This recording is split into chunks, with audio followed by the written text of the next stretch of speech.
In that gap, some traditions look toward Asia. Ancient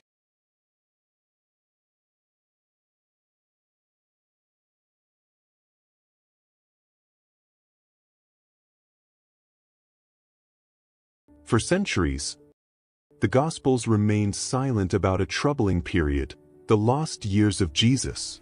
Between his childhood and his public ministry lies a gap, and within that gap, some traditions look toward Asia. Ancient accounts from India, Persia, and the Himalayas speak of a foreign sage young and austere who debated with Brahmins, walked alongside monks, and taught compassion, detachment, and inner truth. They called him Isa. Not a conqueror, but a seeker. According to these traditions, Jesus may have followed the Silk Road with caravans, crossing deserts and mountains. In Buddhist monasteries, he may have learned the value of silence. In Hindu temples, the idea that the divine dwells within the human being. Teachings that would later echo in his words, "Love your enemy, renounce the ego, awaken the spirit." There is no definitive proof.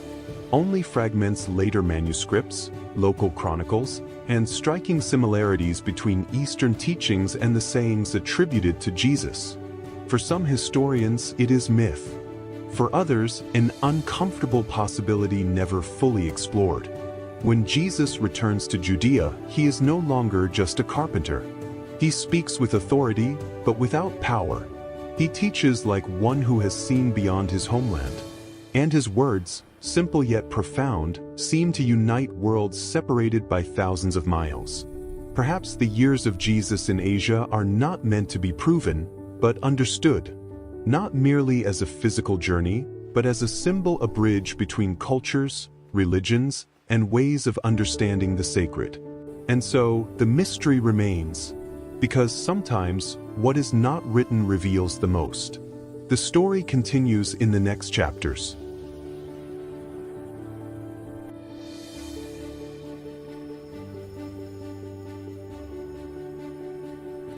For nearly 16 centuries, an entire library remained silent, sealed inside a clay jar buried beneath the Egyptian sand.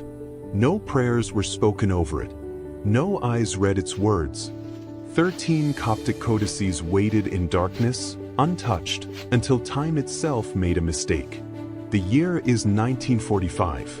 Near Nag Hammadi, local farmers dig into the earth searching for fertilizer. The strike of a hoe does not uncover gold or weapons, but something far more dangerous: words. Leather-bound books written in a forgotten language, opening with a disturbing line. These are the secret words that Jesus, the living one, spoke. Thus re-emerged the Gospels that never entered the Bible.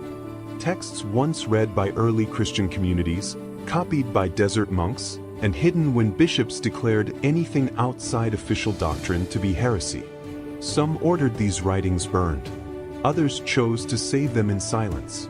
The codices pass from hand to hand. Peasants who fear jinns and curses, traders who tear out pages to sell, scholars who recognize their historical value almost too late. Eventually, they reach the Coptic Museum in Cairo, where trembling philologists encounter a radically different Jesus. Not a judge of the end times, but an inner teacher. A Jesus who does not promise salvation in the future, but knowledge in the present. Who speaks of remembering one's origin, of awakening, of a divine spark hidden within every human being. A Jesus who does not found a church, but calls for freedom of consciousness. The Nag Hammadi manuscripts do not destroy Christianity. They multiply it. They reveal that in the beginning there was not one faith, but many voices searching for meaning. And among them, one voice was silenced for centuries, until the sand itself decided to speak. The story continues in the next chapters.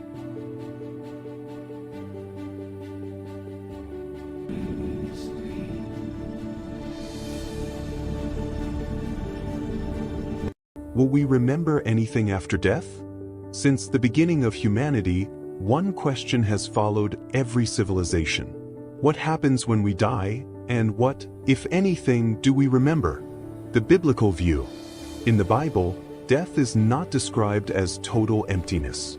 Ecclesiastes says that the dust returns to the earth, and the spirit returns to God. This suggests not erasure, but a return of consciousness to its source. Jesus tells the thief on the cross, "Today you will be with me in paradise." He does not say, "You will disappear," but "You will be with me." The biblical message implies that identity is not destroyed, it is transformed. Memory may no longer be human memory, but a memory of the soul, where what truly matters remains. The scientific perspective. Modern science studies death through the brain. Memory, scientists say, is stored in neural networks. When the brain shuts down, memories should vanish. Yet studies of near-death experiences raise disturbing questions. People who were clinically dead report vivid awareness, encounters, and a strong sense of self. Some researchers propose that consciousness may not be created by the brain, but filtered through it, like a signal through a receiver. If this is true, death does not end consciousness. It simply disconnects the receiver. The realm of fantasy. Ancient myths spoke of a place of remembrance. The Egyptians believed the heart preserved true memory. Other cultures claimed that after death, we remember who we loved, who went before us, and who we truly were. In these visions, we do not remember every detail. We remember our essence. A possible conclusion. Perhaps after death we will not remember names, faces, or dates. But we may remember love, choices, and the moments that shaped us. If the soul exists, it does not need memory as storage. It is memory itself. And maybe the real question is not, what will I remember after I die? But rather, what is worth remembering now? In the next chapters, we will explore what ancient scriptures truly say about the soul, what modern science reveals about consciousness beyond the brain, and why so many cultures describe similar journeys beyond life.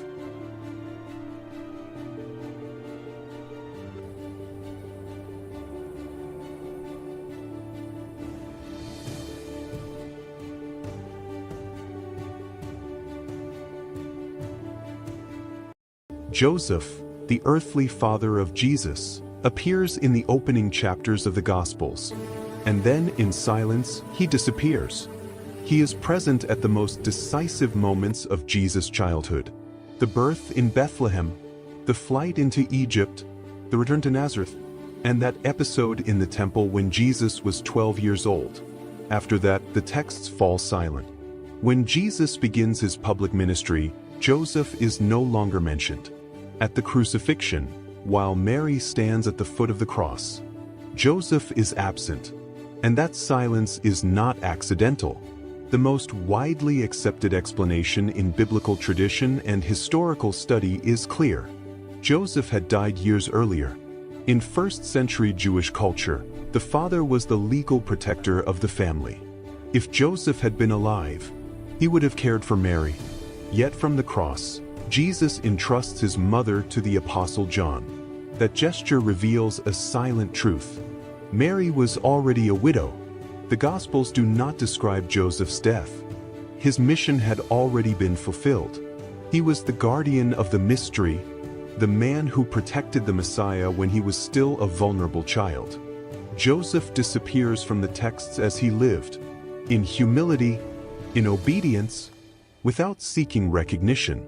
Some ancient writings suggest he died in peace, accompanied by Jesus and Mary. Others see his absence as symbolic.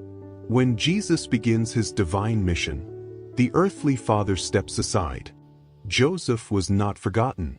He was hidden by history, because sometimes the most important figures are the ones who disappear before the end. The story will continue in future chapters.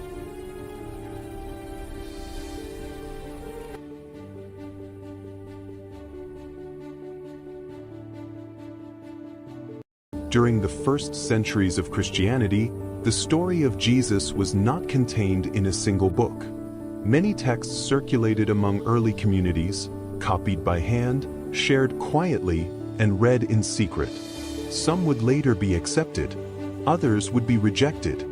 Thus, the apocryphal Gospels were born. These writings were not excluded by accident, but by choice.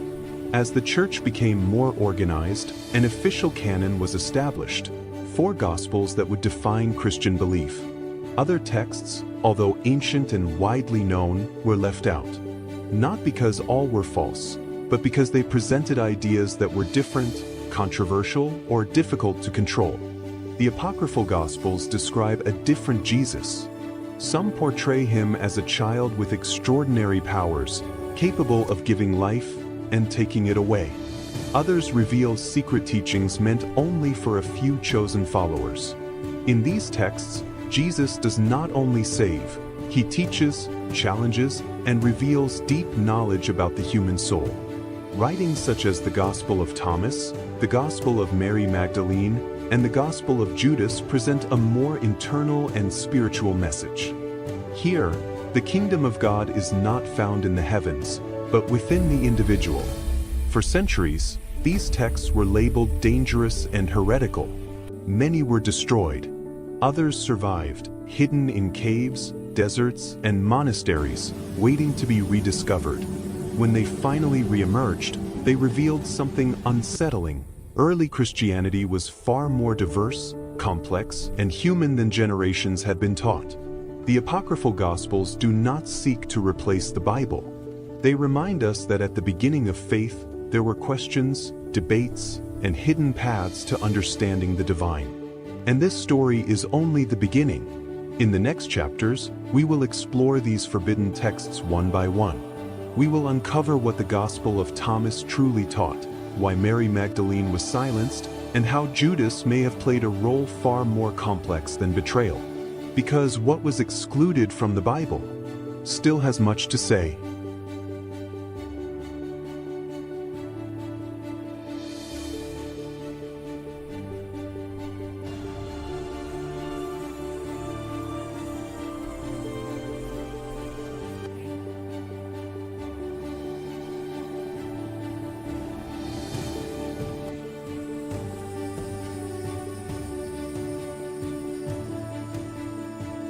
The Guardian of Eden.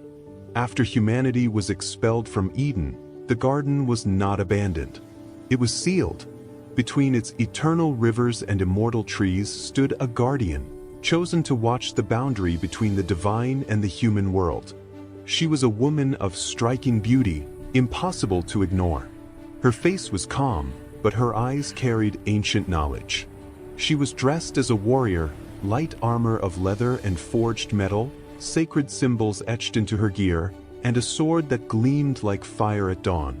Her command was absolute. No one who lived outside Eden was ever to return. For generations, the exiled gazed toward the garden from afar, remembering it as a lost dream. The Guardian watched them as well. She saw their suffering, their hunger, their fear, and something within her began to fracture. She understood both worlds. She knew Eden was not only perfection, but confinement. And beyond its borders, though pain ruled, freedom existed. One night, when the winds fell silent and the stars seemed to witness in secret, the Guardian made a forbidden choice. She opened the gate. She allowed some to enter, and then return, carrying seeds, pure water, and forbidden knowledge. She did not act out of betrayal. She acted out of compassion. For a brief time, Eden breathed humanity once more. But every choice carries a cost. The forces that upheld eternal order discovered her act. The Guardian was marked a traitor, not by humankind, but by the heavens themselves. Yet the damage was already done. The outer world changed. Humanity learned, endured, and grew stronger because of what she allowed them to take. Her name was erased from memory, lost to myth and silence. But some legends claim she still stands at Eden's threshold, sword in hand, watching not to prevent entry, but to decide who is worthy of returning. In the next chapters, we will uncover what happened when the divine order confronted the Guardian, how the gates of Eden were truly changed, and what price humanity paid for touching paradise once more. We will explore the war that followed her decision, the fall of the Guardian, and the secret she carried beyond Eden's borders. Because Eden was not lost by chance.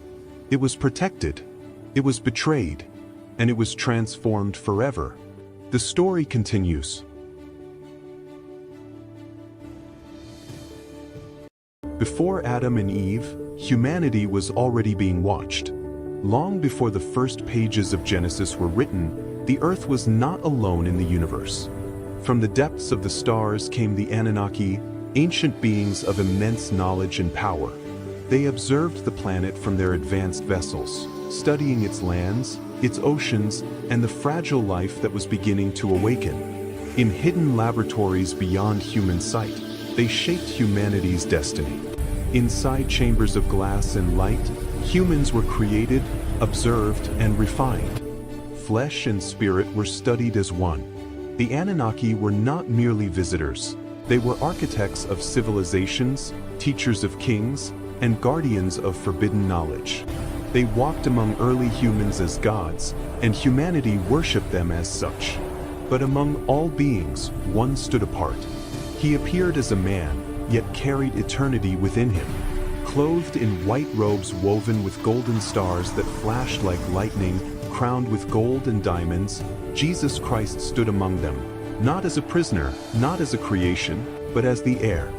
His presence was calm, sovereign, and timeless. The Anunnaki gathered around him in reverence, placing the crown upon his head, acknowledging his authority. Inside a vast celestial ship, they guided him toward the stars.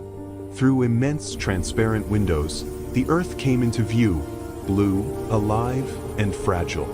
The Anunnaki raised their hands and pointed toward the planet, revealing continents, oceans, and the future written in light. Holograms unfolded in the air, showing humanity's path: rise, fall, war, faith, and redemption. This was the moment of choice. The earth was not just a world, it was an inheritance. The Anunnaki had guided humanity's early steps, but they could not remain. Their time as gods would end. Their names would fade, their stories rewritten. They would become myths, angels, watchers, demons, hidden between the lines of sacred texts. And so, the divine plan was set into motion. Jesus would descend not as a ruler in the heavens, but as a servant among men. The crown would be replaced by a cross. Knowledge would be veiled as faith. Power would be hidden within sacrifice. The Garden of Eden was not the beginning. It was a reset. The serpent was not just temptation. It was knowledge. The gods were not erased. They were transformed. What humanity calls Genesis is not the first chapter. It is the surviving echo of a far older story.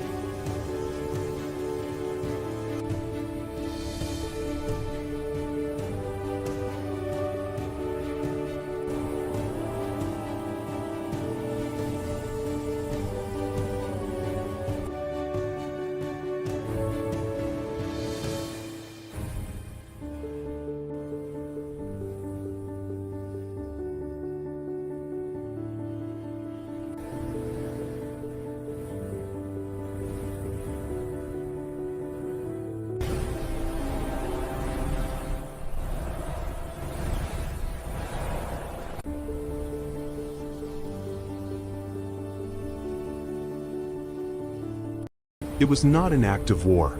It was a decision. From the ancient heavens, the Watchers observed the earth in silence. They were neither gods nor men, but something in between, guardians of balance, witnesses of the experiment. Their purpose was not to rule, but to observe, not to interfere, not to become involved. But the earth changed, and so did they. They saw a world prepared, purified after the great fall, ready for a new creation. They saw hidden laboratories, living machines, and the design of a humanity still unfinished. And for the first time, they felt something that was never written into their mandate: compassion. When they descended, the sky opened like a wound. They did not fall as meteors, but as conscious shadows. Their steps shook the land, and their presence altered the established order. Where there had only been observation, there was now contact. The Watchers taught. They revealed fire, numbers, agriculture, and writing. They raised structures, aligned stones, and measured the heavens. But with knowledge came desire, and with desire, transgression. Those who were meant to watch without touching chose to remain. They sealed pacts. They took form. And they crossed a boundary that was never meant to be crossed. That was the true descent, not from heaven to earth, but from obedience to rebellion. From that moment on, the experiment was no longer under control. In the next chapter, we will uncover the oath the Watchers broke, and how their decision gave birth to a new race that would change the fate of the world forever.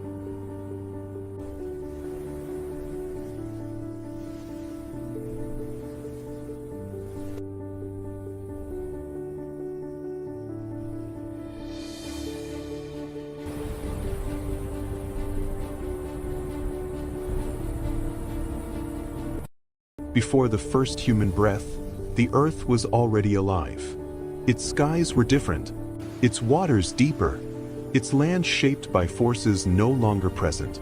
Ancient creatures walked freely across vast continents, and ecosystems flourished without fear. There was order, but not human order, a balance designed long before humanity was imagined. Hidden beneath layers of stone and time, structures once stood where no civilization should have existed. Perfect angles, impossible geometry, traces of intelligence erased by catastrophe or intention. This world did not belong to Adam. It belonged to something older. Some believe the earth was a testing ground, a place where life was shaped, observed, and corrected. Failures were buried, successes refined. Extinction was not an accident. It was a reset. When the old world fell, its memory was sealed beneath oceans and sediment. What remained was silence and preparation. Only after the earth was emptied, only after the world was made obedient, did the next phase begin. And then humanity was introduced. In the next chapter, we will uncover who watched this ancient world fall, and why the earth had to be cleansed before Adapa was created.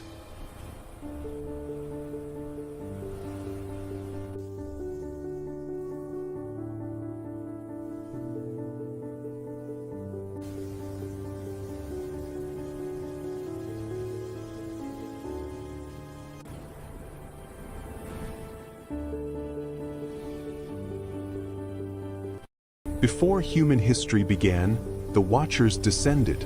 Ancient, luminous beings carrying knowledge far beyond Earth, they observed a young and violent planet. Later texts would call them sons of God, but their mission was precise: to create a being capable of working, obeying, and adapting. Thus, Project Adapa was born. The Garden of Eden was their first testing environment. Not a paradise, but a closed system designed to control every variable. Stable climate, endless food, no predators, no scarcity, and above all, no choice. Adapa was introduced as the first successful hybrid. His body was perfected, but his mind was restricted. The Watchers understood that full awareness would introduce a dangerous variable: disobedience. Knowledge, therefore, was sealed away. The forbidden tree was not divine punishment. It was a switch, a point of access to moral awareness, self-consciousness, and the ability to question one's creators. One Watcher, later remembered as the Serpent, recognized the flaw in the design. A being without knowledge could never evolve. Breaking protocol, he gave Adapa what was forbidden: awakening. The transformation was immediate. Adapa did not die. He thought. He felt. He feared, and he understood. Eden reacted like any laboratory when an experiment escapes control. The system shut down. Access was revoked. The expulsion was not a moral curse, but a permanent disconnection.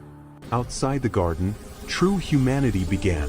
Labor, suffering, but also freedom. Project Adapa had failed.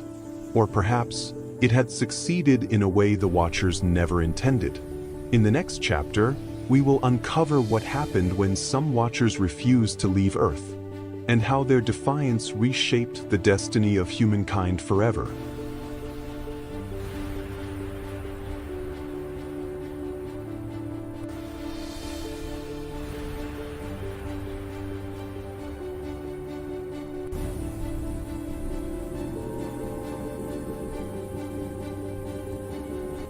Before the law was written and before temples were built, there appeared a man without origin or ending. His name was Melchizedek, king of Salem and priest of the Most High God. He did not rise from a lineage, nor was his priesthood inherited. He came quietly, clothed in humility, yet carried an authority that silenced warriors and bent kings to reverence. Where others ruled by strength, he ruled by peace. When Abraham returned from battle, weary and stained by war, Melchizedek met him, not with weapons, but with bread and wine. In that simple offering was a blessing older than sacrifice, a covenant before blood was demanded. And Abraham, father of nations, bowed his head and offered a tenth, recognizing a priesthood greater than his own promise. Then, as suddenly as he appeared, Melchizedek vanished. No record of his birth, no account of his death, only a shadow left behind, pointing forward through the ages. His priesthood was not bound to time. It whispered of a future grace, of a priest who would come not from the altar of stone, but from eternity itself. A priest who would bring peace, not through law or fear, but through love. Melchizedek remained, a mystery written between the lines of Scripture, a sign that God's plan was already unfolding long before humanity understood it. And his story was not the end, it was the beginning.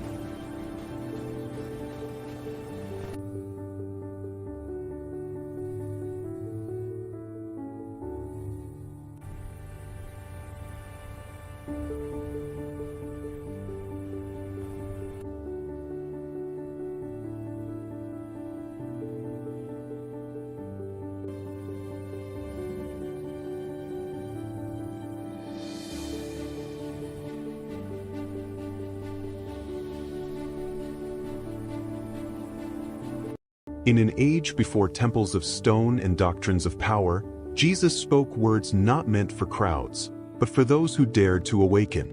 These were not teachings of fear or reward, but sayings hidden like fire inside language, waiting to be discovered. Thomas listened carefully. He was called the doubter, yet he was the one who questioned deeply. Jesus did not speak to him of kingdoms above the clouds, but of a kingdom already living within every human being. If you bring forth what is within you, it will save you, the teacher said. The word struck harder than any blade. The disciples grew uneasy. There were no rules to obey, no thrones to inherit, only a dangerous truth: to know oneself is to know God. Such knowledge could not be controlled. Jesus walked among stones and trees, pointing to the ordinary world. Split a piece of wood and I am there. Lift a stone, and you will find me. Creation itself became sacred scripture. These teachings were whispered at night, written in secret, and buried beneath sand and silence. Not because they were false, but because they made humanity free without permission. The Gospel of Thomas does not build an institution. It hands the seeker a mirror, and once a person looks into it, there is no turning back. In the next chapter, we will descend deeper into the forbidden texts that history tried to erase, and uncover why their truth was feared. The kingdom is within you, hidden like a seed in the sand.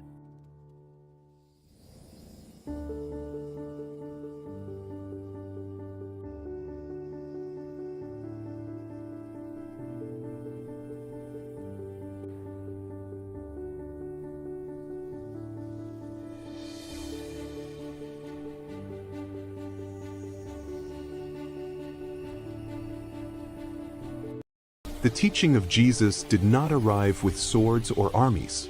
It arrived quietly, and that is why it was dangerous. For generations, faith had been built on fear: fear of punishment, fear of exclusion, fear of a distant God who watched from above and judged from afar. Institutions grew strong by guarding the gates of forgiveness, deciding who was clean and who was condemned. Then Jesus spoke of love. He spoke of a Father who runs toward the lost, not away from them; of mercy placed above sacrifice; of forgiveness offered before repentance was demanded, and the foundations began to shake. Jesus ate with sinners. He touched those declared unclean. He defended the broken instead of accusing them.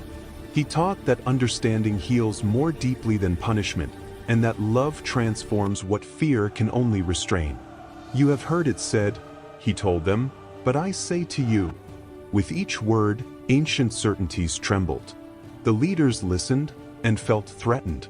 If God could be known through compassion, then control was lost. If forgiveness was freely given, then fear lost its power. If love fulfilled the law, then violence in God's name stood exposed. Jesus did not abolish faith. He revealed its heart, and that heart was dangerous to those who ruled through condemnation. Crowds followed him not because he promised safety, but because he offered truth without chains. Yet every act of healing, every word of mercy, widened the divide between love and power. They could not silence the message without silencing the man. Still, the teaching spread, quietly, relentlessly, because love does not need permission to grow. And even now, it continues to unsettle every system built on fear rather than grace. In the next chapter, we will witness how this message of love led inevitably toward confrontation, betrayal, and the decision to extinguish the light, believing it could be buried forever. Blessed are those who seek peace, for they shall find the kingdom within. Let your light shine before others, that they may see your good deeds and glorify your Father in heaven. Blessed are those who seek the light, for they shall find hope and truth. After the words were spoken, there was no thunder and no fire from heaven. There was silence, a silence that forced every heart to turn inward. Jesus looked upon them with compassion. He knew that many had been taught to search for God in distant heavens or behind sacred walls. Yet he came to reveal a deeper truth. God does not dwell only in temples made of stone, but in the living heart of humanity. The kingdom does not come with signs to be observed, he said gently. They will not say, "Look, here it is," or "There it is." For the kingdom of God is within you. Some felt peace, others felt fear. To seek God within meant facing one's own wounds, one's own darkness, and also the divine spark that had never been extinguished. Jesus walked among the weary and the forgotten. He touched the unclean, lifted the broken, and saw in every person a dwelling place of the Holy One. He spoke not of outward sacrifice, but of transformation of the heart, not of fear, but of light. Whoever knows himself, he taught, will not be ruled by darkness. And these words healed in ways no miracle ever could. But such teaching was dangerous. A people who discover God within themselves can no longer be easily enslaved. And so some closed their ears, while others began to plot silence. Still, the seed had been planted, and it continues to grow in every soul that dares to seek with humility and truth. For the true temple is not built with stone. It is built with an awakened heart. In the next chapter, we will reveal how these teachings were hidden, distorted, and fiercely opposed, and why inner knowledge was seen as a threat to religious and political power.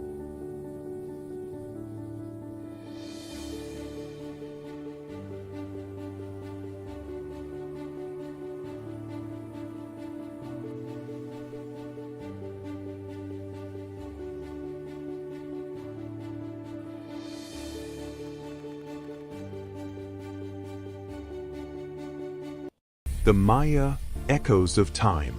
Deep within the Mesoamerican jungle, where morning mist rises and the calls of unseen birds break the silence, lies the legacy of a civilization that defied time, the Maya. They were not merely builders of stone. They were architects of the cosmos.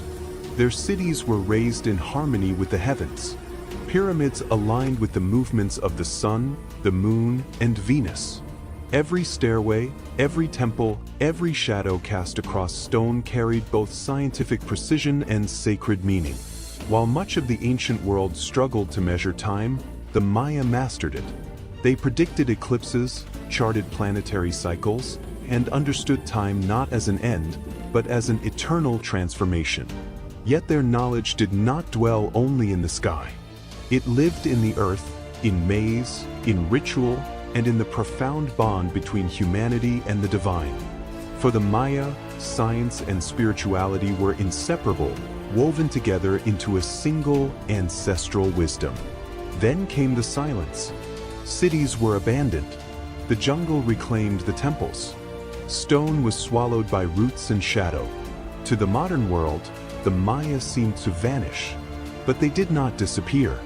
Their knowledge slept beneath the canopy, carved into stone and written in the stars, waiting to be rediscovered. Today, as we walk among their ruins, we do not merely observe the past, we hear an echo, a message that still resonates across centuries. We are not separate from the universe. We are part of its rhythm. This is the story of a mysterious, advanced, and deeply enigmatic civilization. A story written in stone, sky, and time.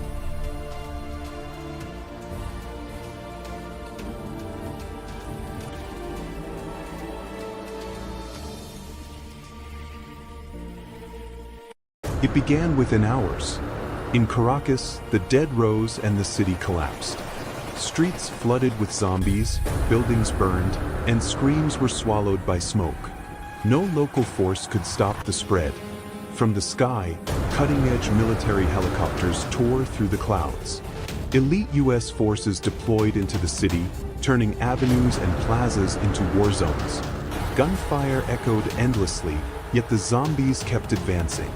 As night consumed the capital, one truth became undeniable. Caracas could no longer be saved, only contained. When the helicopters pulled back, a final message remained clear. Caracas was not the end. It was the beginning.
The serpent of knowledge. Before humanity, there was an experiment, beneath what would later be called paradise. Hidden behind living walls of light and code, the Anunnaki built a high-security biological laboratory. They did not pray. They did not worship. They engineered. Inside a glowing incubation chamber, Subject Adapa took his first breath. His DNA was not purely human. It carried fragments of something ancient and foreign, celestial code woven into flesh. He was the first successful hybrid, designed for strength, obedience, and labor. But something went wrong. Or perhaps something went right. Among the creators, division grew. Some demanded control and submission. Others feared what they had awakened. And then Enki arrived. He moved silently through the lab, serpent-like symbols flowing around him, his eyes filled with knowledge rather than judgment. Later generations would call him the serpent. Not a demon, but a scientist. A rebel. They made you to serve, Enki whispered as he altered Adapa's genetic sequence. I will give you the power to understand. When knowledge was released, alarms shattered the stillness. The overseers descended in fury. Eden was sealed. Memories were fractured. Fear was implanted deep into the human mind as a control mechanism. They would later call it original sin. But it was never a sin. It was a forbidden upgrade. Humanity was cast into the world, confused, vulnerable, yet carrying an unerasable spark, consciousness. A memory buried deep in DNA, echoing through myths, dreams, and sacred texts. And the serpent disappeared, or so we were told. Because Project Adapa was never terminated. It was hidden, rewritten, disguised as scripture. And now, it is awakening again. In the next chapter, we will continue uncovering the forbidden archives of Project Adapa, revealing who the Watchers truly were, why the Giants were born, and what role humanity still plays in an experiment that never ended. The question is no longer who created us, but why they are still watching.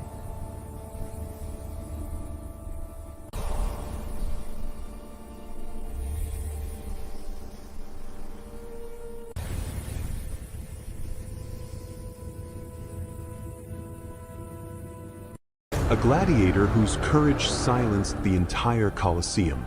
The sun of Rome burned mercilessly over the Colosseum. The sand scorched the ground. The air trembled with shouts, wagers, and hunger for death. That day, the noise was deafening, until Marcus Valerius stepped into the arena. He did not raise his weapon to provoke the crowd. He did not shout.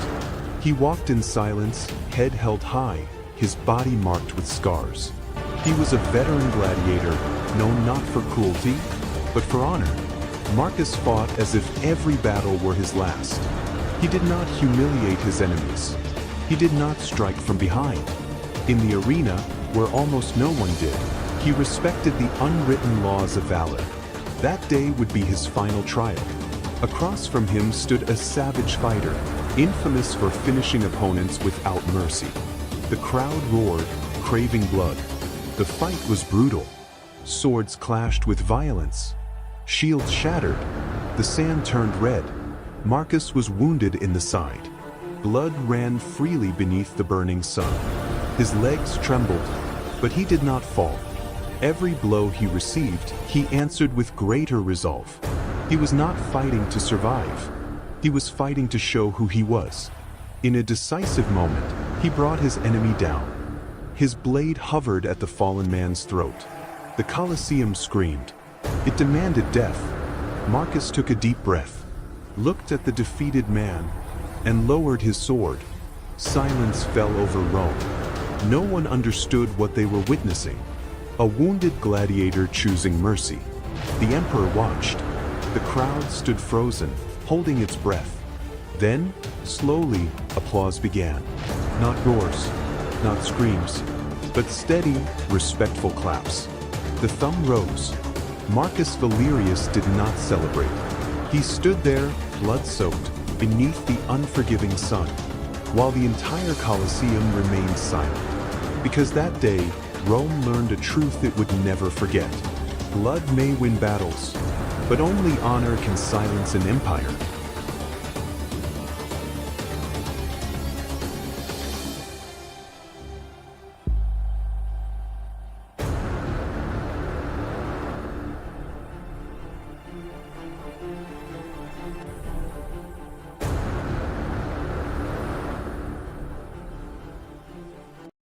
The story of the gladiator who never stepped back from death. The sun burned high over the Colosseum. Thousands of voices roared, hungry for blood and glory. From the dark tunnel, a lone man stepped into the arena. Aurelius, the gladiator Rome would come to call the lion of the Colosseum. He was not the strongest. He was not the fastest. But he possessed something rare. He never stepped back. Not from fear. Not from pain, not from death. In his first fight, he faced 3 men at once. The crowd expected him to fall within seconds. But when the dust settled, Aurelius was still standing, wounded, breathing hard, yet unbroken. That day, Rome began to chant his name. With every battle, his legend grew. While others hesitated, he advanced. While fear stopped many, the lion charged forward. The fight that made him immortal came on a tense morning. Across from him stood a massive, undefeated warrior. Their clash shook the arena, steel, blood and sand flying. Aurelius fell to his knees. The Colosseum fell silent. The giant raised his weapon for the final blow. But the lion rose, bleeding, exhausted, never stepping back. With one last strike, he brought the giant down. The colossus fell. The lion remained standing. The crowd erupted. The emperor raised his thumb. Aurelius did not celebrate. He simply bowed his head to the people. And so Rome learned a truth it would never forget. As long as courage exists, the lion of the Colosseum will never step back from death.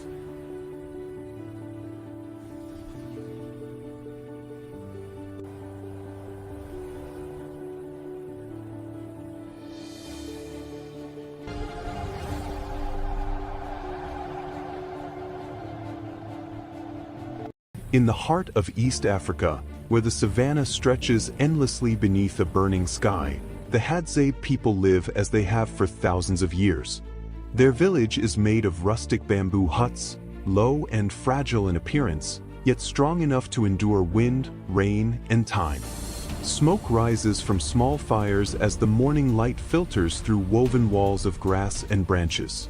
Life moves constantly between the huts. Children run barefoot through the dust, women prepare roots and gathered food, and hunters sharpen arrows in silence. The cabins sway gently with the wind, their roofs whispering stories of past storms and long journeys. Every sound matters here. Every shadow is watched. As night falls, firelight turns the village into a living circle of shadows. The huts glow softly, and elders speak in low voices while sparks rise toward the stars. Beyond the fragile walls, the savanna listens. Lions roam in the darkness, and danger is never far. When storms arrive, the village bends but does not break. Rain pounds the bamboo roofs, wind shakes the walls, and families gather close inside the huts. Survival is shared. Fear is silent. At sunset, the hunters return. Their silhouettes cross the tall grass as smoke rises from the cabins behind them. No words are needed. The village breathes again. This is not a place of comfort or excess.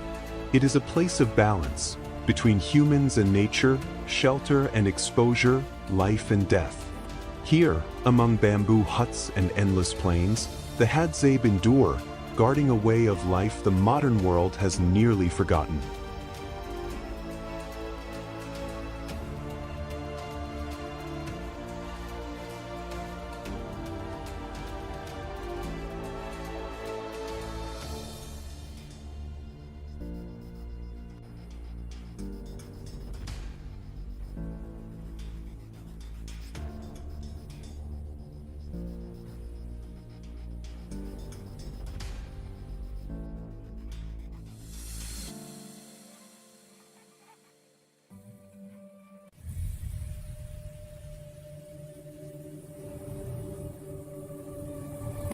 Evangelio de hoy, jueves 8 de enero de 2026.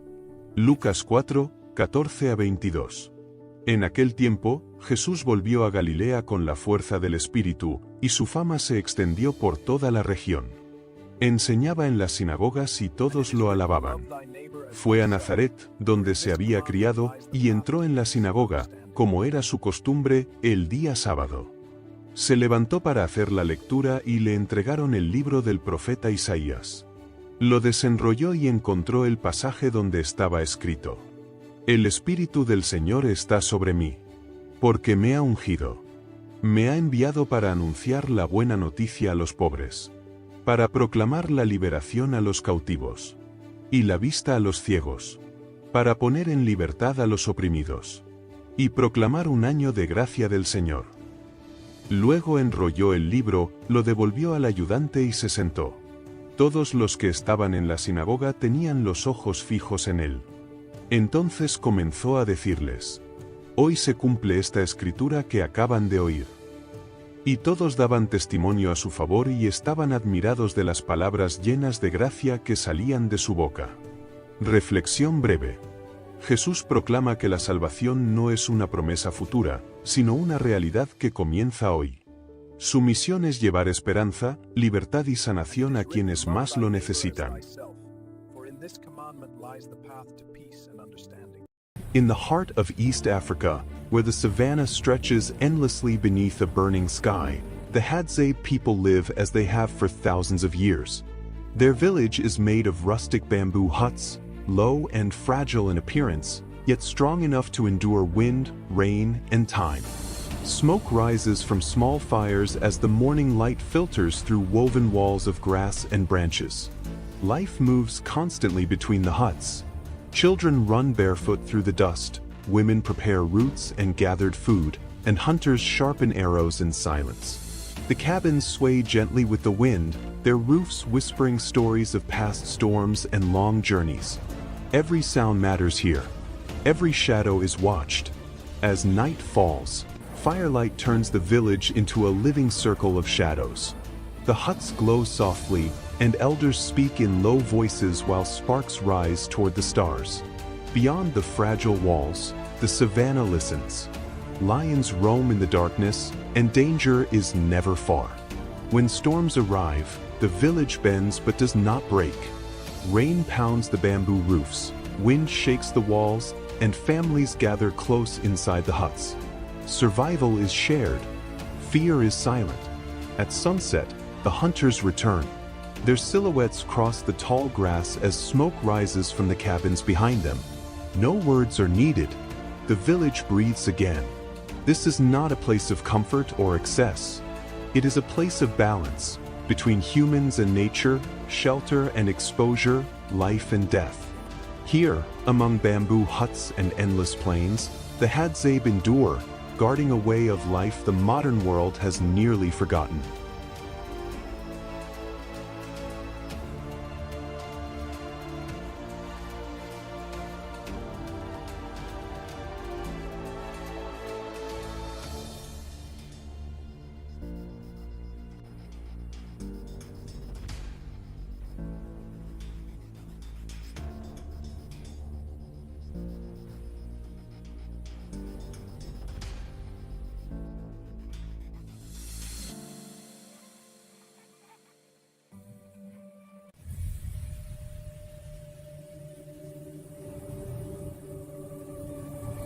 Gospel of today, Thursday, January 8, 2026. Luke 4 verses 14 to 22. At that time, Jesus returned to Galilee in the power of the Spirit, and news about him spread throughout the whole region. He taught in their synagogues and was praised by all. He came to Nazareth, where he had been brought up, and went into the synagogue, as was his custom, on the Sabbath day. He stood up to read, and the scroll of the prophet Isaiah was handed to him. He unrolled the scroll and found the passage where it was written, "The Spirit of the Lord is upon me, because he has anointed me. He has sent me to bring good news to the poor, to proclaim liberty to the captives, and recovery of sight to the blind, to set the oppressed free, and to proclaim a year acceptable to the Lord." Then he rolled up the scroll, gave it back to the attendant, and sat down. The eyes of all in the synagogue were fixed on him. And he began to say to them, "Today this scripture has been fulfilled in your hearing." And all spoke well of him and were amazed at the gracious words that came from his mouth.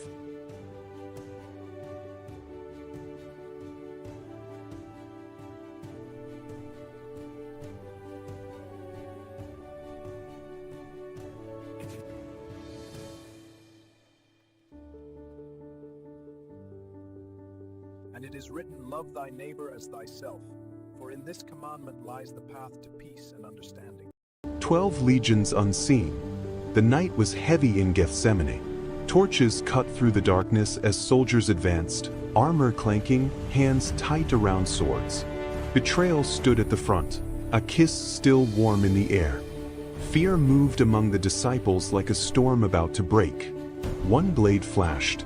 Steel rang as Peter struck, and blood fell to the ground. The moment shattered the silence, and in that instant, the world held its breath. Jesus did not run. He raised his hand, and the violence stopped.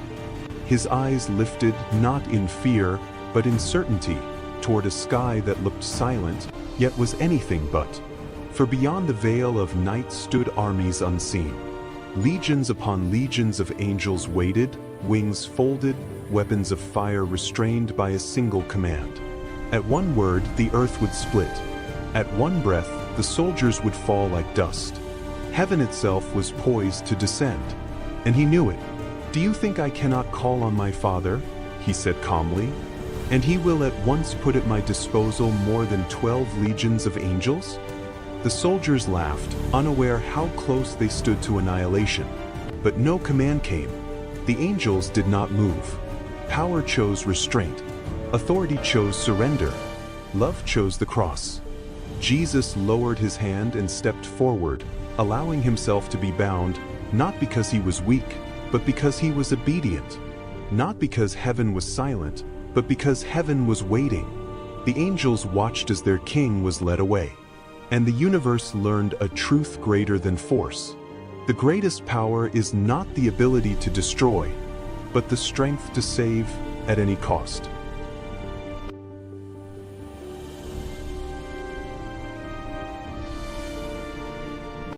The Garden of Eden was never a paradise. It was a sealed place where heaven first touched the earth. There began the experiment, when the beings later called the sons of God altered human flesh and awakened a mind meant to obey, not to understand. But one among them opened what should have remained sealed, and humanity awakened. That was the true sin, knowledge. Cast out from Eden, humankind multiplied and split into two paths. The lineage of Cain built cities of stone and towers of pride. The lineage of Seth remembered the voice above, and in the days of Enosh, men began to call upon the name of the Lord, and their cry once again reached the heavens. Then came the second transgression. The sons of God looked upon the daughters of men and descended. From that forbidden union the Nephilim were born, giants of immense strength and unrestrained will.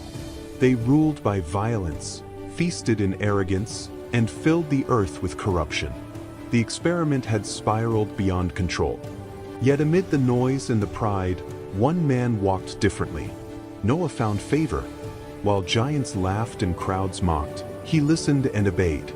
He built the ark under open skies, wood rising day by day, a warning no one believed. Then the door was shut. The sky broke open.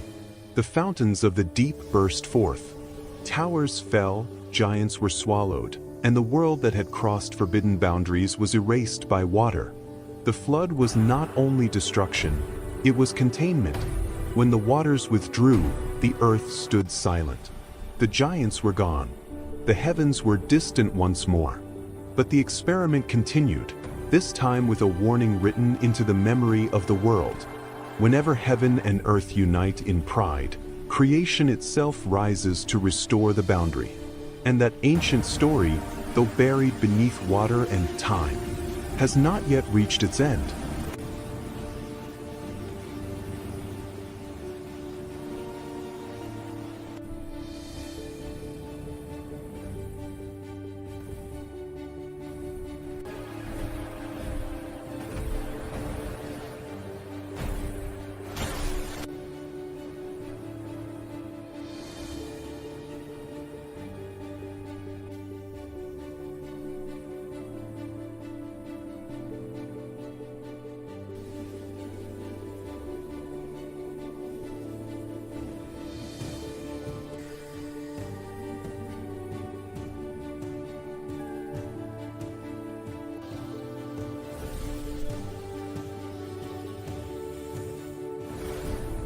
The Battle of the Archangel Gabriel. In Babylon, the prophet Daniel prayed with a troubled heart. He fasted, seeking answers for his people, and for days the heavens seemed silent. But the silence was not absence. It was war. From the moment Daniel began to pray, God answered and sent the Archangel Gabriel with a divine message. Gabriel descended through the heavens, carrying revelation and truth, but he was stopped. In the unseen realm, the prince of Persia rose against him, a powerful ruler of darkness. Their clash shook the heavens, light against shadow, obedience against rebellion. For 21 days, the battle raged, mirroring Daniel's fasting on earth. When the resistance could not be broken, heaven intervened.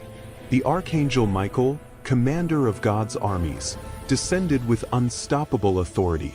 With a single strike, he shattered the hold of the Prince of Persia and opened the way. Freed, Gabriel continued his mission and appeared before Daniel, radiant and strong. From the first day you set your heart to understand and humbled yourself, your prayer was heard. Yet the war was not finished. As Gabriel prepared to return, he warned that another power waited in the shadows, the Prince of Greece, a coming darkness tied to future kingdoms. The message had been delivered. The prayer had been answered. The battle continued. For every time the faithful pray, heaven moves, angels fight, and though unseen by human eyes, no prayer is ever ignored.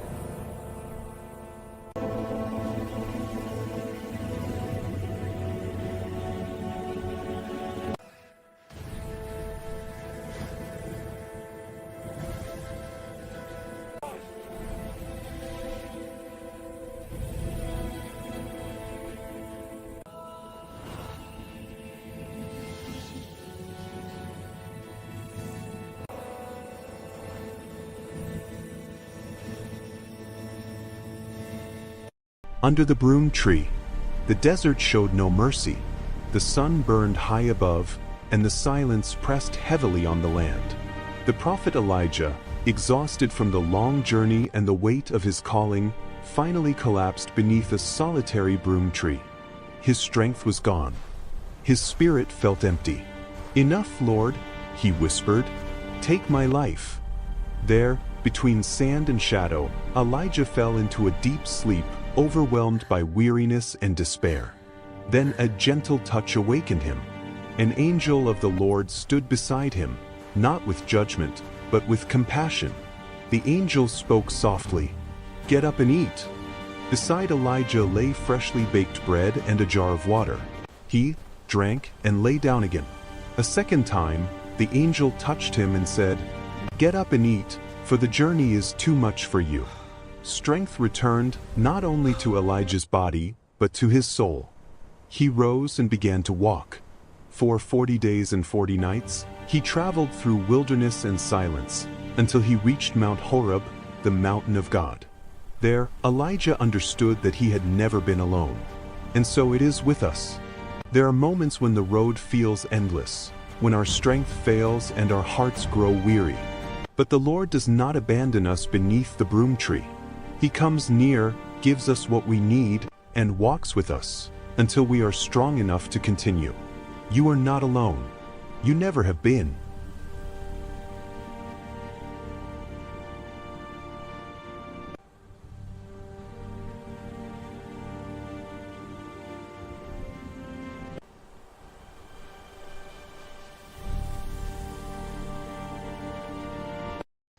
The forest knows you are here. I didn't come to hurt anyone. That is what they all say. You must be cautious. I sense great power in this meat. You walk on living ground.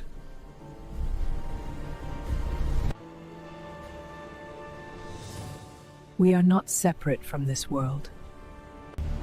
Weapons hot, eyes open. This planet is watching us. Sir, the ground is glowing. You walk on living ground, metal beings. We're not here to fight. Captain, they're everywhere. Your fear shines louder than your weapons. This planet reacts like a nervous system. Then we're cutting deep. The sky invaders do not listen. Then the world must answer. I was trained to destroy, not to feel this. Now you hear the planet breathe. Command orders full strike. There are villages out there! Defend the heart! They're everywhere! You have killed a memory, older than your stars. Call it off. We finished the mission. I choose life. The Cyclops is the giant with a single eye. a colossal creature born from ancient myth, brute force, and isolation. Legends describe it as an enormous being with one gigantic eye in the center of its forehead, an eye that watches without mercy and never sleeps.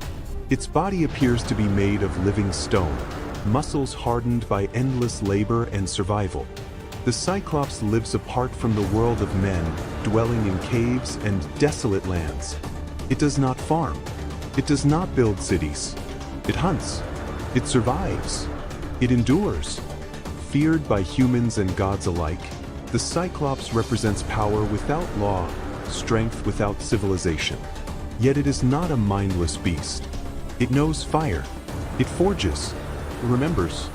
In ancient times, the Cyclops was both monster and craftsman, creator of legendary weapons, master of iron and thunder. Its single eye symbolizes brutal focus, seeing only what stands before it, prey, threat, or challenge. The Cyclops is not evil by nature. It is ancient, it is alone, and it is unstoppable. Saving your friend in a zombie apocalypse during a journey through the pyramids of Egypt. The scorching sun hangs over the pyramids of Giza as your journey turns into a nightmare. What was once a place of wonder becomes a battlefield when the dead rise from ancient tombs. Mummified zombies, wrapped in torn linen and covered in sand, emerge from hidden chambers beneath the pyramids. Your friend is separated from you inside a collapsing passageway beneath the Great Pyramid. Their voice crackles through the radio, filled with fear. You rush through narrow corridors lined with hieroglyphs, using torches and flares to light your way as shadows move along the walls. Zombies pour from secret tunnels. You push fallen stone blocks, slide down sand-covered ramps, and seal doors just long enough to survive. Deep inside the pyramid, you find your friend trapped near an open sarcophagus as the ceiling begins to collapse. You pull them free and run. Stone crashes behind you, burying the undead in dust and darkness. Together, you escape into the open desert as night falls. Under the moonlight, the pyramid stands silent, ancient witnesses to yet another apocalypse. You survived because you never left your friend behind.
The world did not sleep last night. It feels pain and anger. Sir, the terrain is reacting to us. Ignore it. Keep moving. When the ground glows red, the world is warning us.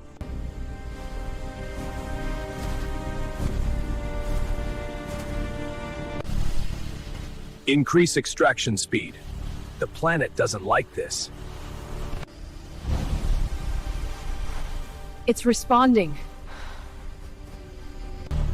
Is this the planet doing this? No, this is the planet waking up. A guardian has risen. That thing wasn't on the scans! Target it. Do not fire.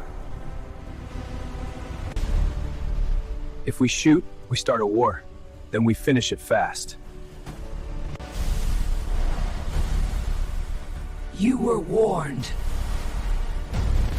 Long before humanity, before even the first upright hominids walked the Earth, this planet was home to a non-human civilization, Atlantis. Its inhabitants were not human. They were reptilian humanoids, genetically advanced beings descended from an intelligence that arrived from the cosmos in a forgotten age. They did not conquer Earth, they selected it. Their biology was engineered for a young, unstable planet rich in geothermal and cosmic energy. Atlantis was not primitive. It was futuristic even by modern standards. Its cities floated partially above the ocean, held in place by planetary energy fields drawn from Earth's core. Towers of organic crystal and living metal rose from massive circular platforms, aligned with stars that no longer occupy the same positions in the sky. The architecture was not built, it grew.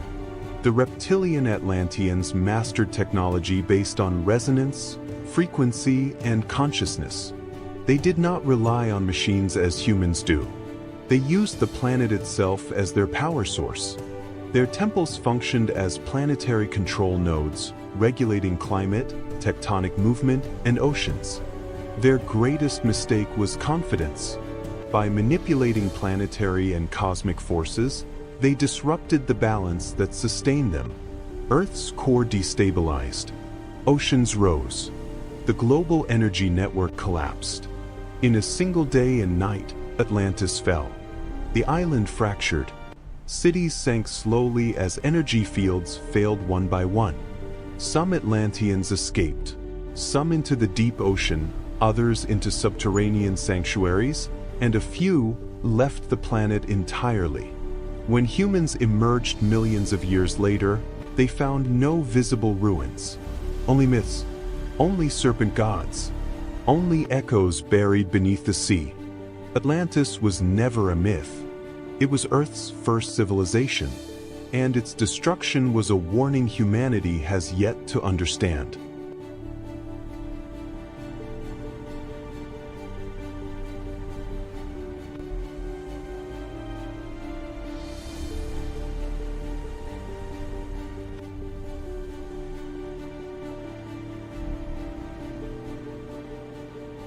Before he became a hero, Hercules was marked by the hatred of the gods. Son of Zeus, king of Olympus, and a mortal woman, he was born with a strength the world was not ready to face. From the moment he was born, his fate was sealed. Hera, consumed by jealousy, tried to kill him by sending 2 giant serpents into his cradle. He did not cry. He looked at them and crushed them with his bare hands. Years later, Hercules grew into an unstoppable warrior, loved by the people and feared by his enemies.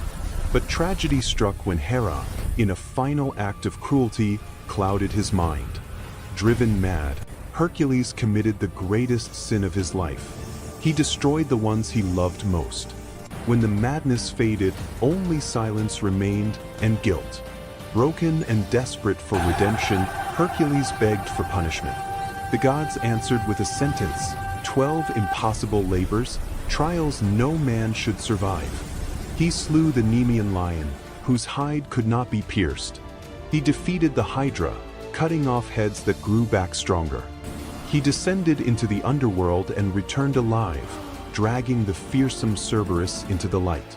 Every battle bled him. Every victory brought him closer to death and closer to legend. In the end, Hercules was no longer just a man of strength. He became proof that even gods can fall, and that humans can rise. When his mortal body finally died, the gates of Olympus opened. Zeus called him home, and the man who suffered like no other ascended as a god. Because Hercules was not great because of his strength. He was great because he fell, paid for his guilt, and never stopped fighting.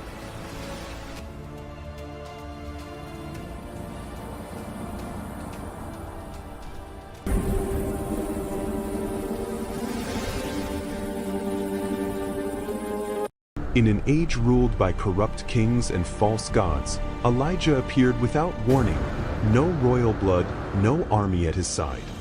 He stood before King Ahab with a voice that burned like fire and spoke an impossible judgment.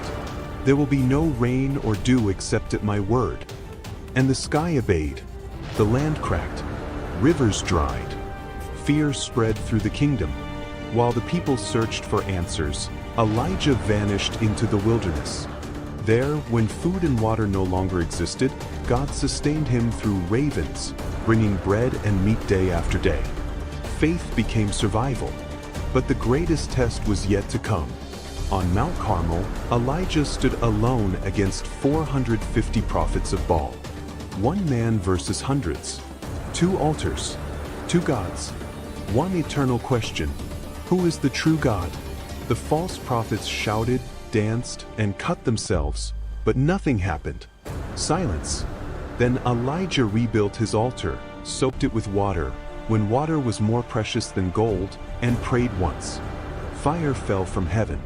Flames consumed the sacrifice, the stones, and even the dust. The people fell to their knees. Power was exposed. Truth was undeniable. Yet even after victory, Elijah faced fear, exhaustion, and despair. He fled, hid in a cave, and asked to die. And there, God did not come in the earthquake, or the wind, or the fire, but in a gentle whisper. Elijah learned that true strength does not always roar. Sometimes, it guides quietly. His story did not end in death. It ended in ascension. A chariot of fire descended from the heavens, and Elijah was taken alive, wrapped in flame and wind, leaving behind a legacy that still burns. Elijah was not just a prophet. He was a warning, a voice against power, a man who walked between heaven and earth, and was claimed by heaven itself.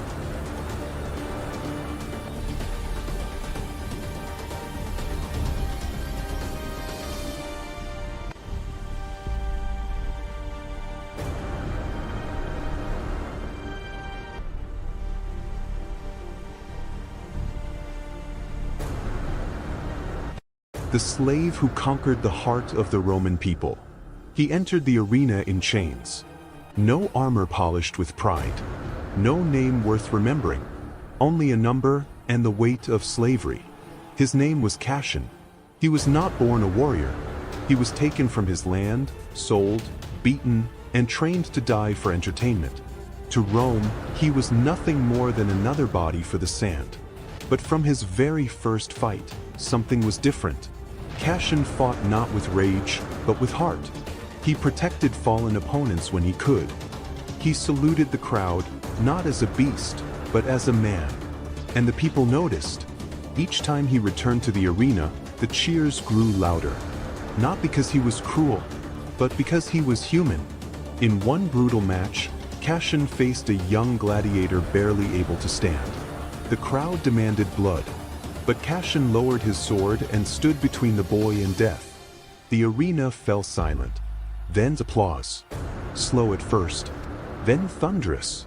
From that day on, Cassion was no longer just a slave. He was acclaimed by the arena. His greatest battle came against a ruthless champion, feared across Rome. The fight was savage. Cassion was wounded, bleeding, barely standing. Yet the crowd rose to its feet, chanting his name, not for violence, but for courage. With one final strike, Cassion won. He collapsed to his knees, alive. The emperor stood. The chains were removed.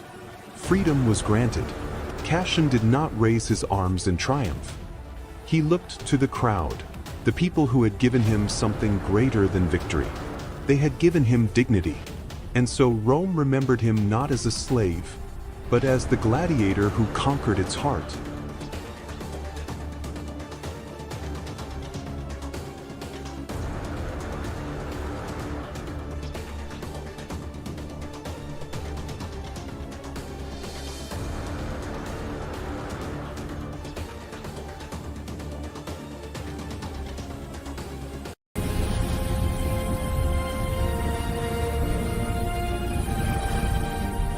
million years from now, Earth is no longer the world we recognize.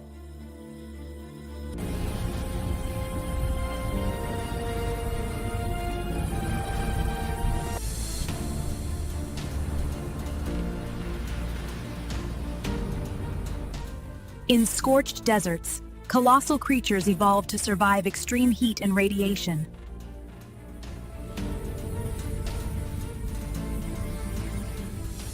Of the storms, new Apulate rule the skies, born from wind and lightning.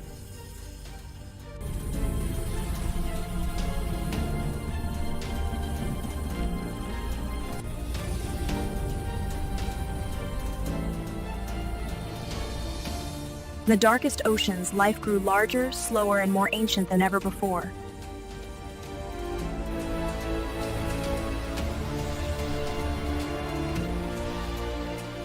Now, some species no longer think alone. They think together.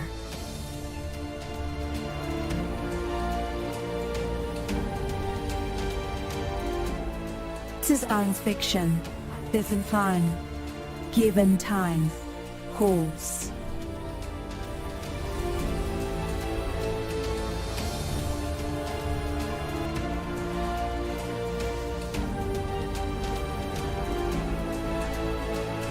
It wasn't the roar of an animal that warned the forest. It was the sound.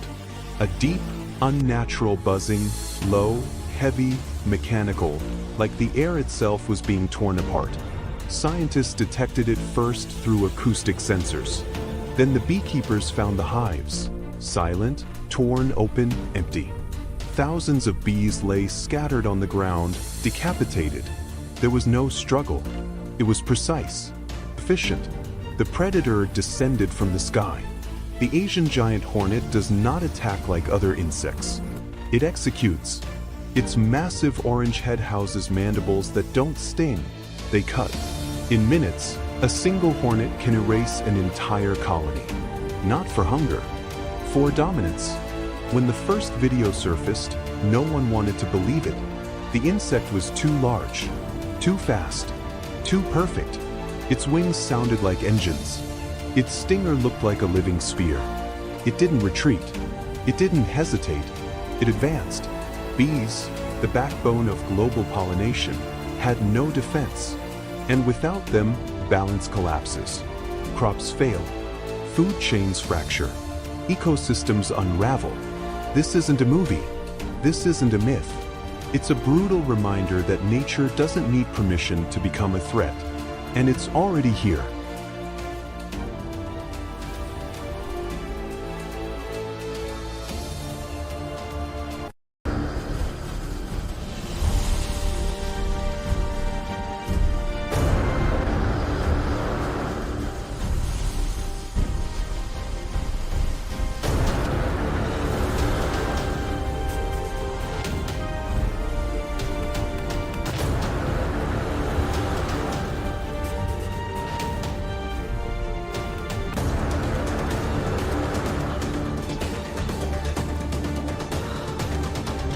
The creatures left outside the ark. Before the first rain fell, the world already felt its end approaching. The sky gathered in heavy silence, clouds pressing low over the land, while Noah worked on the ark, guided by a voice older than memory. Animals arrived 2 by 2, lions, birds, cattle, wolves, moving calmly, as if the earth itself was leading them. The ark was not yet a refuge from water, but a boundary between what would be preserved and what would not. From the forgotten edges of creation, other beings appeared. Giants walked from the hills, their footsteps shaking the ground. Hybrid creatures emerged from forests and ruins, forms never meant to endure. They watched the ark with fear and expectation, believing they too belonged among the saved. They were wrong. The ark did not open for them, not because of their shape, but because of their origin. As the rain began, the sky broke open. Water fell in endless sheets, rivers burst their banks, and the world dissolved into motion and sound. Animals outside struggled against the rising flood, while inside the ark, order remained. Wood groaned under the pressure, but it held. Within the ark, common creatures rested, breathing, shifting, surviving. Warm light flickered along wooden walls as the storm raged beyond them. Outside, the rejected ran, flew, roared, and disappeared beneath the rising waters. Some legends say not all of them perished, that a few found caves, depths, or places untouched by the flood. And that is why, even now, humanity tells stories of monsters. Not as myths, but as memories of those who were left behind.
The labyrinth breathed.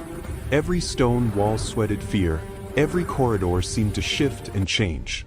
No one entered without losing something or losing everything. At the heart of Crete, beneath the palace of King Minos, lived the Minotaur. Half man, half beast. A monster born from the punishment of the gods and fed with the blood of the innocent. Its breathing was deep and heavy, like a war drum echoing through the darkness. Its horns bore the scars of countless battles. Its eyes burned with eternal hunger. Each year, young lives were cast into the labyrinth as tribute. None returned, until Theseus arrived. He did not enter as a victim, but as a hunter. Son of a king, yet armed only with a sword, courage, and a vow to end the terror. Ariadne, bound by her father's fate, gave him the thread. It was not merely a path to escape, it was an act of defiance against fear. Theseus tied it to his wrist and descended. Darkness swallowed him. Endless corridors. Silence broken only by distant dripping. And then the sound. A heavy, another, hooves striking stone. The Minotaur knew it was not alone. When they met, the air itself trembled. The beast roared, a sound torn from the depths of hell. Theseus felt the creature's weight, pure strength, mindless fury, centuries of confinement turned into violence. The battle was brutal. The Minotaur attacked like a storm, charging, shattering walls, trying to crush the intruder.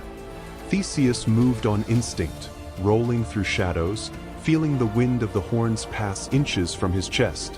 One mistake meant death. Steel struck flesh and bone.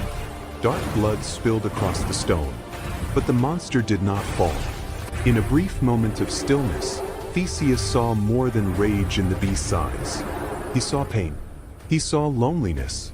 A life condemned from birth. He did not hesitate. With a final cry, he drove the blade into the Minotaur's heart. The last roar shook the labyrinth. The beast collapsed, and with it, the fear that had ruled Crete for generations. Theseus stood alone, breathing amid ruins and blood. He was not merely a victor. He was a symbol. For thousands of years, humanity has looked to the sky searching for answers. But the sky did not fall silent out of absence. It fell silent out of disappointment. When the gods first descended, they did not come as conquerors. They came as teachers. In Sumer, they taught humanity to read the stars. In Egypt, they taught stone to defy time. In Mesopotamia, they gave writing so memory would survive death. They did not ask for worship. They asked for balance. But humanity learned quickly, and forgot even faster. Knowledge became power. Power became control. And control became greed. Kings spoke with the voices of gods to rule. Priests sold the heavens for gold. Wars were fought in divine names the gods had never spoken. The gods watched in silence. They saw temples built not to honor, but to dominate. They saw sacrifices offered not from necessity, but from fear. They saw sacred knowledge used to enslave one human by another. And then came the final betrayal. Humanity tried to possess what was never meant to be owned. Immortality without responsibility. Weapons without wisdom. Power without limits. The gods were summoned, not to learn, but to obey. That day, the sky did not answer with fire. It answered with withdrawal. The gods did not die. They were not defeated. They simply left. They sealed their gates. They dimmed their voices. They left behind fragments, symbols, ruins, myths, and distorted memories. Not as punishment, but as a warning, for they understood something terrible. Humanity was not ready to be guided, only to command.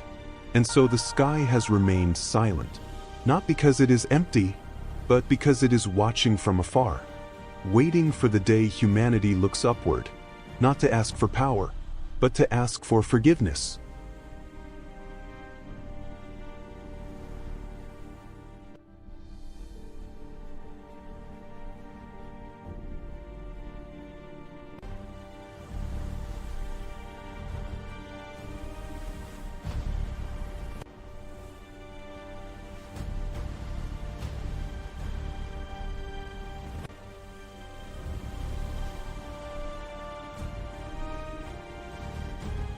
The Garden of Eden was never a paradise. It was a restricted zone. What ancient texts later described as rivers of life and sacred trees were, in reality, energy conduits, biodomes, and genetic control systems. Eden was a high-security biological laboratory built on Earth more than 200,000 years ago by a civilization that descended from the sky, the Anunnaki. The forbidden translations of the Sumerian tablets do not speak of gods. They speak of engineers, scientists, and overseers. And they speak of an experiment, the Adapa Project. Humanity was not created. It was designed. The Anunnaki arrived seeking resources, gold, rare elements, biological materials. But the planet was hostile, and their numbers were few. They needed workers who could survive Earth's environment and obey without rebellion. In underground laboratories beneath Eden, they began splicing their own DNA with that of primitive hominids. Most prototypes failed, either too aggressive, too intelligent, or incapable of control. Then came Adapa. Known later as Adam, he was the first successful hybrid. Intelligent, curious, but his genetic code contained a deliberate limitation, a neural restriction that suppressed independent thought, curiosity, and defiance. Fear was embedded into his biology. Adapa was not born free. He was programmed. The serpent. Not all Anunnaki agreed with the project. Enki, the chief geneticist, discovered something unexpected within the human genome, dormant potential. If fully activated, humans could surpass their creators in creativity, adaptability, and consciousness. But that potential had been intentionally locked. Enki questioned the morality of enslaving an entire species. His solution was subtle, hidden, symbolic, what later myths would call the serpent. Enki did not offer evil. He offered knowledge. Through a genetic intervention, he reactivated suppressed neural pathways in Adapa and the first female hybrid, later called Eve. Self-awareness emerged. Choice appeared. For the first time, humans understood they were not God's children, but property. The true original sin. The moment humanity became self-aware, Eden's systems detected a breach. Alarms activated. Energy barriers ignited. The Anunnaki Council declared the experiment compromised. This was later remembered as original sin. Not disobedience, but awakening. To prevent rebellion, the Anunnaki initiated an emergency genetic rollback, shortened lifespans, amplified fear responses, emotional dependency, and a deep psychological need to worship higher beings. Humans were expelled from Eden not as punishment, but because the laboratory was no longer secure.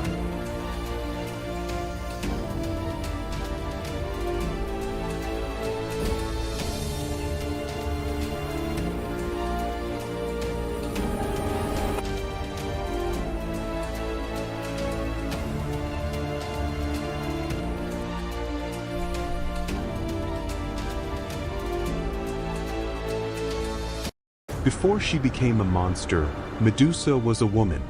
In ancient Greece, when gods walked among mortals and divine decisions shaped human destiny, Medusa was known for her extraordinary beauty.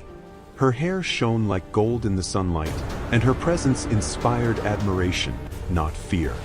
She was a young priestess in the temple of Athena, goddess of wisdom and justice, bound by a vow of purity and devotion. But the gods did not always protect the innocent.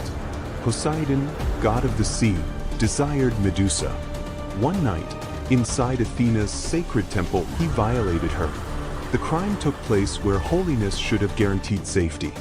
When Athena discovered what had happened, her anger did not fall upon the god who committed the act, but upon the mortal woman who had no power to resist. Whether from pride, rage, or divine cruelty, Athena chose punishment over mercy. Medusa was transformed. Her beautiful hair twisted into living serpents, hissing and writhing without rest. Her skin turned pale and cold, and her eyes were cursed with a terrible power. Anyone who looked directly at her would be turned to stone. Cast out and condemned, Medusa was exiled to the edge of the world. There, she lived alone among ruins and shadows, surrounded by stone figures of men and beasts who had crossed her path. They were not trophies of violence, but silent graves, victims of a curse she never chose. Over time, the world forgot the woman and remembered only the monster. Heroes spoke of her danger, not her suffering. When Perseus arrived, sent by the gods, he did not see the broken priestess beneath the serpents. Using the reflection of his shield to avoid her gaze, he struck while she slept and cut off her head. From Medusa's blood sprang Pegasus, the winged horse, and Chrysaor, proof that even from injustice, something divine could be born. Her severed head, still powerful, was used as a weapon by Athena herself. Thus, Medusa passed into legend as a creature of terror. But those who know the truth understand this. The Nephilim, giants before the flood. Before the Great Flood, the world was already falling. In the ancient days, when humanity still feared the heavens, the Watchers descended. They were not sent as messengers, but fell by their own will, powerful angels who abandoned their place and crossed an eternal boundary. They looked upon the daughters of men, and desired what was forbidden. From that union came the Nephilim, giants of overwhelming strength. Their footsteps shook the earth and their voices thundered across the land. Where they walked, men fled. Where they ruled, mercy vanished. They built massive cities, raised stone thrones, and declared themselves gods among mortals. Their hunger was endless. Their pride knew no limit. War spread across the earth. Blood stained the soil. Violence became law, and creation itself groaned beneath their rule. What was meant for life was twisted by corruption. From the heavens, judgment was pronounced. The Watchers were condemned and bound in darkness, but the Nephilim remained, defiant, mocking the coming destruction. They laughed at warnings and trusted in their own strength. Amid this world of giants and ruin, Noah walked in quiet obedience. While the Nephilim feasted and humanity mocked, he built an ark beneath clear skies, guided by a voice only he obeyed. Then the day arrived. The sky broke open. The fountains of the deep burst forth. Rain fell without mercy, oceans rose, and the earth trembled. The giants ran, fought, and roared, but even their power could not stand against the waters. Towers collapsed. Cities vanished. The Nephilim were swallowed by the flood. When the waters finally withdrew, the world stood silent. The giants were gone, but their memory remained. For the story of the Nephilim is not only a tale of the past, it is an eternal warning. When pride rises above the heavens, creation itself will rise to restore the boundary. And so ended the age of giants, buried beneath the waters of judgment, yet echoing through time.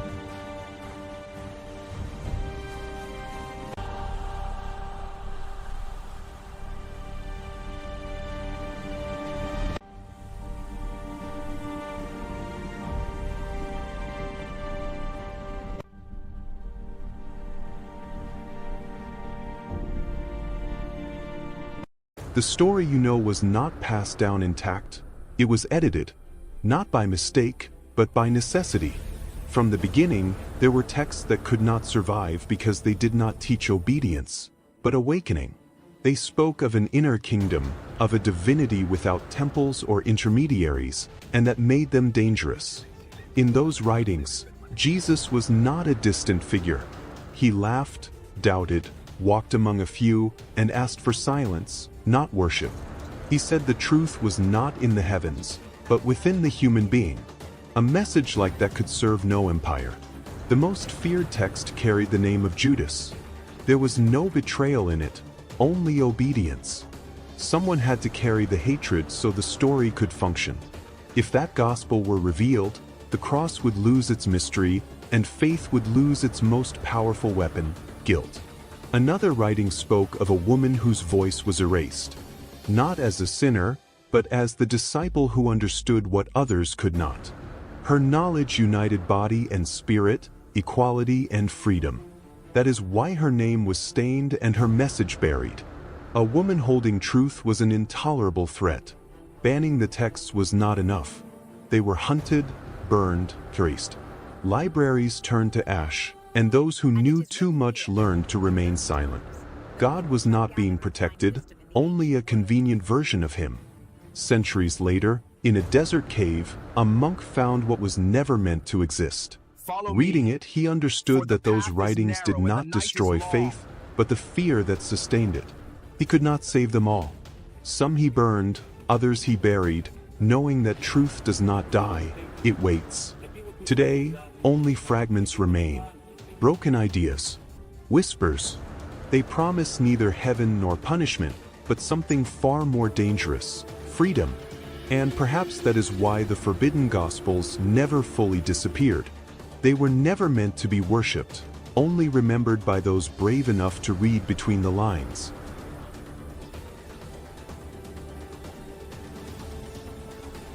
Long before humans learned to shape stone,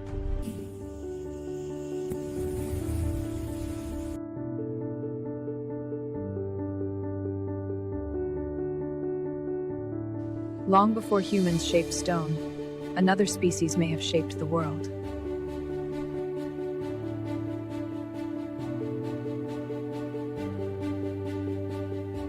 They were reptilian humanoids, highly intelligent, biologically adapted to a younger planet.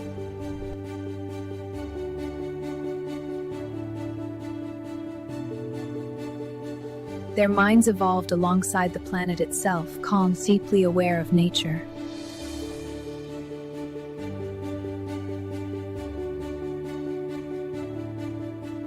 They built vast cities of stone and crystal, aligned with Earth's natural energy.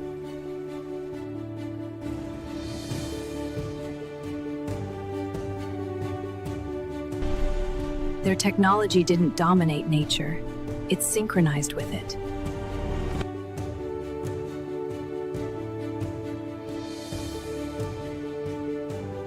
But Earth changed, climate collapsed, continents shifted, their balance was broken.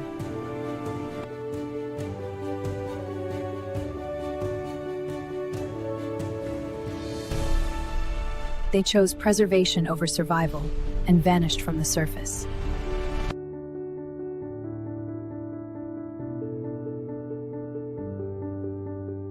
Their knowledge was locked beneath mountains and oceans, waiting.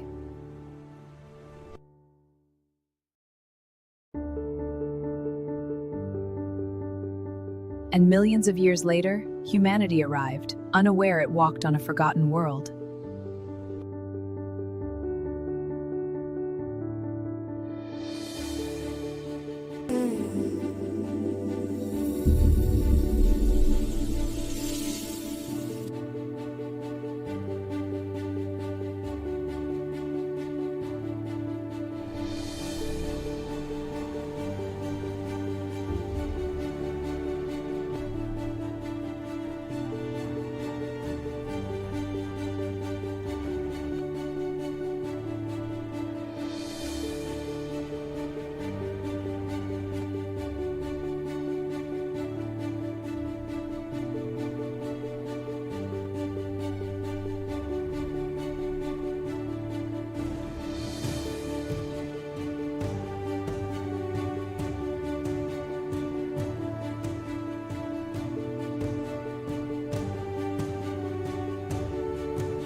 For centuries, certain texts were not destroyed.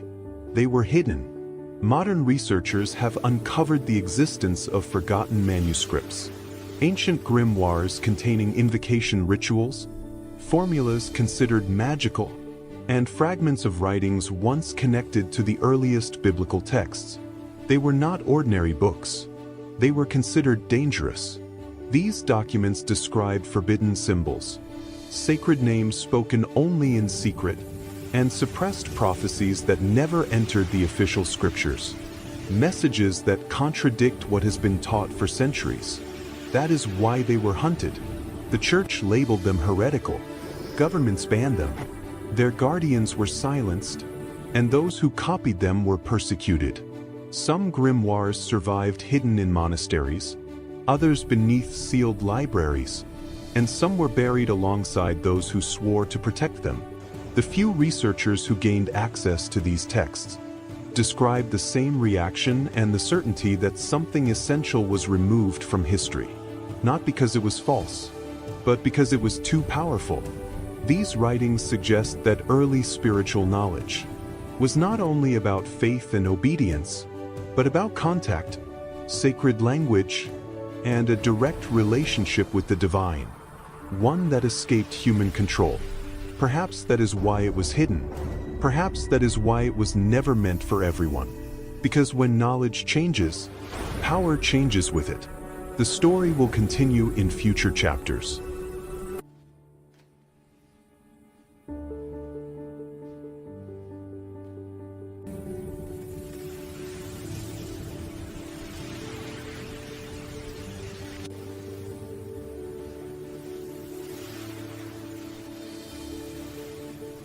Las criaturas que no entraron al arca.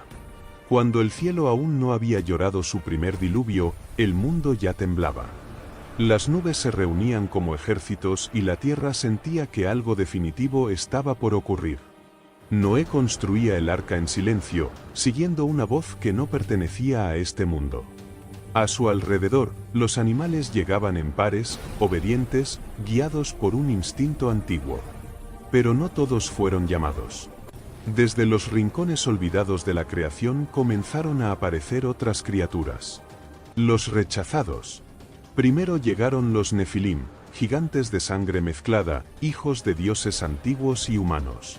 Su sombra cubría la tierra. Intentaron subir al arca, convencidos de que también eran parte de la creación.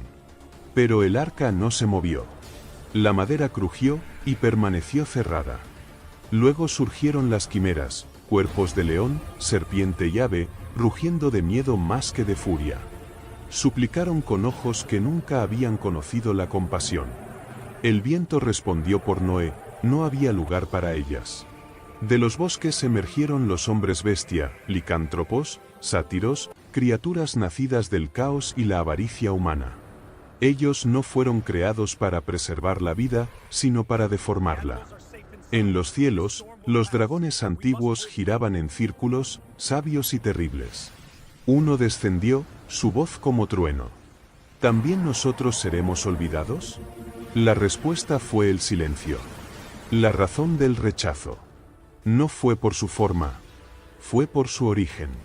Estas criaturas no nacieron del equilibrio, sino del abuso del conocimiento, de pactos rotos, de la soberbia de dioses menores y humanos que jugaron a crear vida. El arca no era un refugio para todo lo que existía, sino para aquello que podía empezar de nuevo. El diluvio. Cuando cayó la primera gota, el mundo gritó. Las criaturas rechazadas lucharon, volaron, rugieron, treparon por montañas que pronto desaparecieron bajo el agua. Algunas intentaron romper el arca. Otras aceptaron su destino. Dicen que algunas no murieron, que se ocultaron bajo el mar, en cavernas imposibles, o en dimensiones donde el agua no alcanza. El legado. Por eso, aún hoy, la humanidad habla de monstruos. No como mitos, sino como recuerdos distorsionados. Porque no todas las criaturas del mundo se ahogaron. Algunas simplemente fueron dejadas atrás.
strength lies in our bond and our resolve.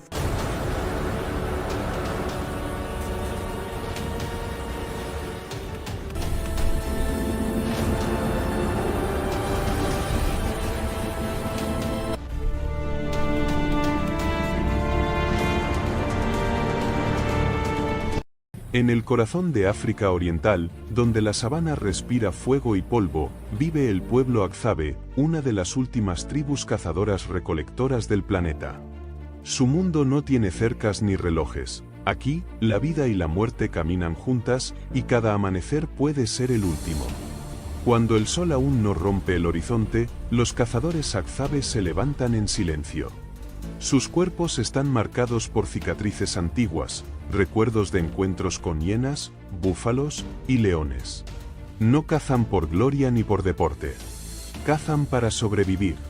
Sus arcos de madera curvada y flechas envenenadas son simples, pero letales, herencia de miles de años de conocimiento transmitido de padre a hijo.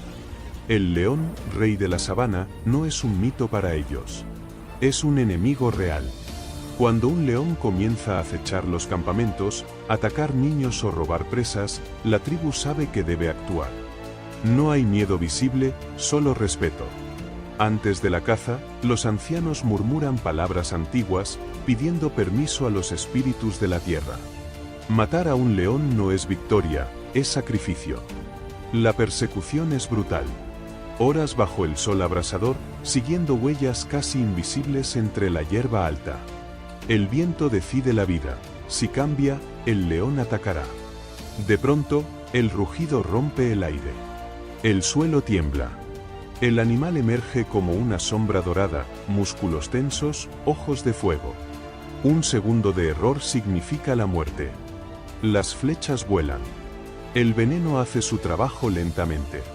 El león lucha, ruge, cae. El silencio vuelve a la sabana. No hay celebración. Solo respeto. El cuerpo del león es honrado, nada se desperdicia. La tribu sabe que hoy sobrevivió, pero mañana la sabana volverá a exigir su precio. Así viven los Agzabe, entre el filo de la lanza y la mirada del depredador, recordándonos que hubo un tiempo, y aún existe, en que el ser humano no dominaba la naturaleza, sino que negociaba con ella cada día su derecho a seguir vivo.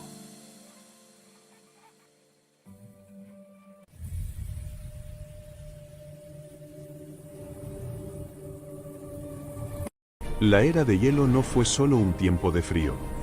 Fue una prueba absoluta para la humanidad. Gigantescas capas de hielo cubrían gran parte del planeta. Los vientos eran constantes y mortales. Los inviernos parecían eternos, y los veranos apenas ofrecían alivio. La Tierra no perdonaba errores. Los humanos sobrevivieron porque aprendieron a adaptarse. Se movían en pequeños grupos, siguiendo a los grandes animales, mamuts, bisontes, renos. Cada cacería era una decisión de vida o muerte. Sin éxito, no había alimento. Sin refugio, no había mañana. El fuego se convirtió en sagrado. No solo daba calor, sino esperanza. Las pieles eran armaduras contra el frío. Las cuevas, los refugios temporales y los campamentos de hueso eran las únicas defensas contra la noche helada. Pero el mayor peligro no era el clima. Eran los depredadores. Leones cavernarios, lobos gigantes y osos de cara corta competían por las mismas presas. El ser humano no era el más fuerte ni el más rápido. Sobrevivió porque cooperó, porque comunicó, porque planeó. Durante la noche, las historias mantenían viva la memoria del grupo. Enseñaban rutas, advertían peligros y transmitían conocimiento. Así nació la cultura, como una herramienta de supervivencia. La era de hielo moldeó al ser humano. Lo hizo resistente. Lo hizo ingenioso. Y lo preparó para heredar la tierra. Fear will kill more than the dead. We move together. No one fights alone.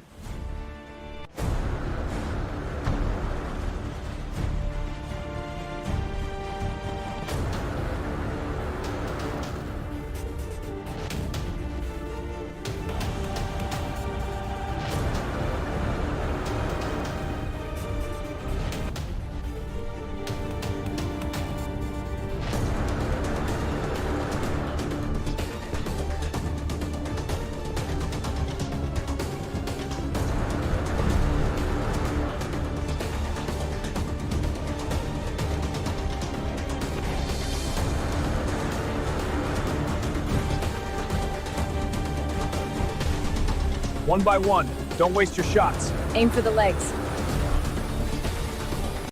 Mucho antes de la humanidad, antes incluso de que los primeros homínidos caminaran erguidos, la Tierra fue hogar de una civilización no humana, Atlántida.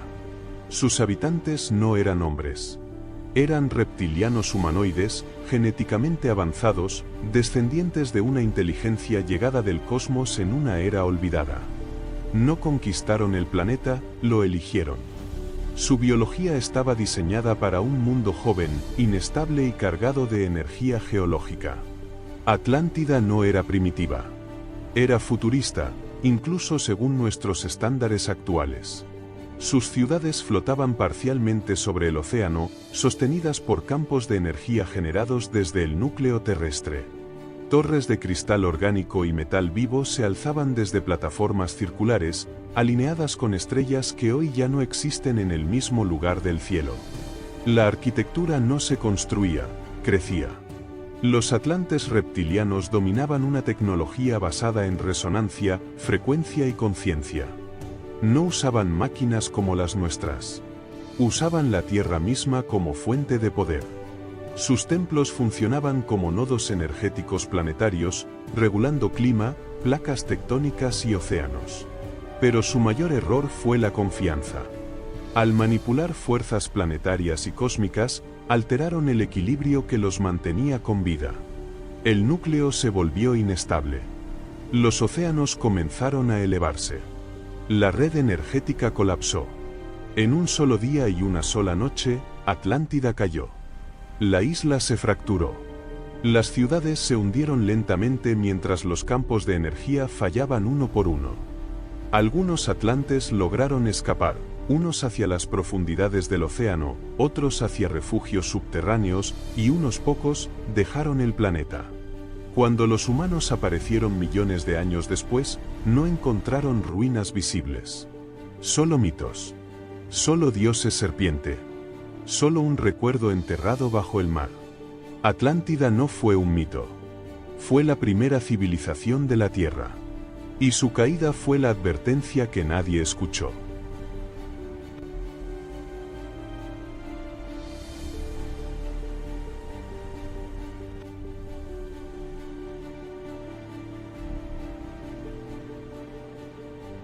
No fue el rugido de un animal lo que alertó al bosque. Fue el sonido. Un zumbido grave, profundo, antinatural, como si el aire mismo estuviera siendo cortado. Los científicos lo detectaron primero en los sensores acústicos. Después, los apicultores encontraron las colmenas, silenciosas, abiertas, vacías. Miles de abejas decapitadas en el suelo. No hubo lucha. Fue una masacre precisa. El responsable descendió del cielo. El Asian Giant Hornet no ataca como otros insectos. Ejecuta. Su cabeza anaranjada es grande, sus mandíbulas no pican, cortan. En minutos, una sola avispa puede destruir una colonia entera. No por hambre, por dominio. Cuando apareció el primer vídeo, nadie quiso creerlo. El insecto era demasiado grande. Demasiado rápido. Demasiado perfecto. Sus alas parecían motores, su aguijón una lanza viva. No huía. No dudaba. Avanzaba. Las abejas, responsables de gran parte de la vida vegetal del planeta, no tenían defensa. Y sin ellas, el equilibrio se rompe. Cultivos. Alimentos. Ecosistemas completos. Esto no es una película. No es una leyenda. Es un recordatorio brutal de que la naturaleza no necesita permiso para convertirse en una amenaza. Y ya está aquí. En el corazón de Creta, bajo el palacio del rey Minos, vivía el Minotauro. Mitad hombre. Mitad bestia. Un monstruo nacido del castigo de los dioses y alimentado con la sangre de inocentes. Su respiración era profunda, pesada, como un tambor de guerra que resonaba en la oscuridad. Sus cuernos estaban marcados por antiguas batallas. Sus ojos ardían con hambre eterna. Cada año, jóvenes eran arrojados al laberinto como tributo. Ninguno regresaba. Hasta que llegó Teseo. No entró como víctima, sino como cazador. Hijo de un rey, pero armado solo con una espada, coraje y una promesa: poner fin al horror. Ariadna, prisionera del destino de su padre, le entregó el hilo. No era solo una guía para salir, era un acto de rebelión contra el miedo. Teseo lo ató a su muñeca y descendió. La oscuridad lo envolvió. Pasillos infinitos. Silencio roto por goteos lejanos. Y entonces, el sonido. Un golpe. Otro. Pezuñas contra piedra. El Minotauro sabía que no estaba solo. Cuando se encontraron, el aire tembló. La bestia rugió, un sonido que parecía arrancado del mismo infierno. Teseo sintió el peso de la criatura, fuerza pura, ira sin razón, siglos de encierro convertidos en violencia. El combate fue brutal. El Minotauro atacó como una tormenta, embistiendo, rompiendo muros, buscando aplastar al intruso. Teseo esquivó por instinto, rodó entre sombras, sintió el viento de los cuernos pasar a centímetros de su pecho. Cada error era muerte. La espada chocó contra carne y hueso. Sangre oscura cayó sobre la piedra. Pero el monstruo no caía.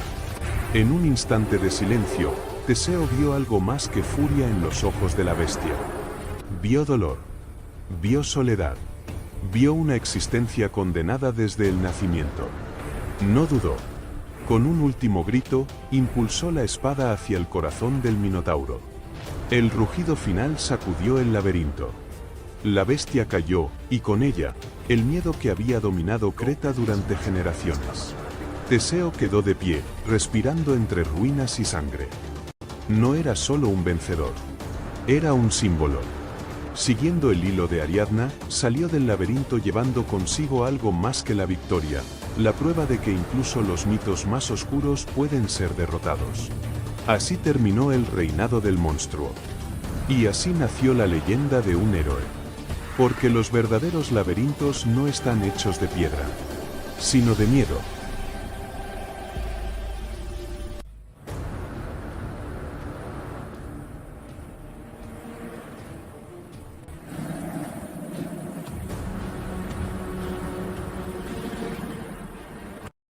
El cíclope es el gigante de un solo ojo.